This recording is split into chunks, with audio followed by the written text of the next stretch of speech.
संत निवृत्तीनाथ महाराज यात्रेनिमित्त दुमदुमली शेपूझरी यात्रा। पेठ तालुक्यातील प्राचीन काळी तीर्थस्थान शेपूझरी हे चौकडे गांडोळे शिवसेत आंबेपासून 8 ते 9 किलोमीटर अंतरावर पार नदीच्या कुशीत वसलेले डोंगरदऱ्यांनी नटलेले निसर्गाच्या सानिध्यात हे प्रसिद्ध तीर्थस्थान आहे।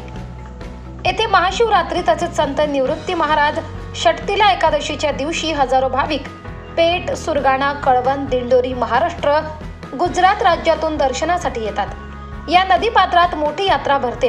शेपूझरी हे घनदाट जंगल, अरण्य, पार नदी तीरावर भगवान शंकराचे पुरातन मंदिर, प्रथमच गणपतीचे मंदिर तसेच पुरातन वाहणारा झळझळणारा झरा 12ही महिने जिवंत वाहत असतो। तसेच संत मंदाकिनी बाबांचे मंदिर, नदीकडेला संत निवृत्ती महाराजांचे मंदिर या ठिकाणी आहे।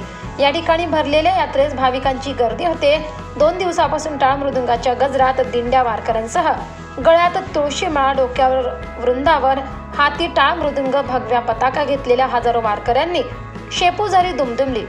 या ठिकाणी छोटे मोठे व्यापारी वर्ग व्यवसायासाठी थाटामाटात दुकाने लावून व्यवसाय करतात। तसेच साधू संतांच्या मते या पावनभूमीमध्ये भाविक भक्त आंघोळीला हातपाय धुतल्याने किंवा या तीर्थक्षेत्राला पाय लागल्याने अनेकांचे पाप पुण्य धुतले जाते असे मानले जाते। याही वर्षी महाराष्ट्र गुजरात सीमेलगेतील भाविक भक्त लाखोंच्या संख्येने उपस्थित होते।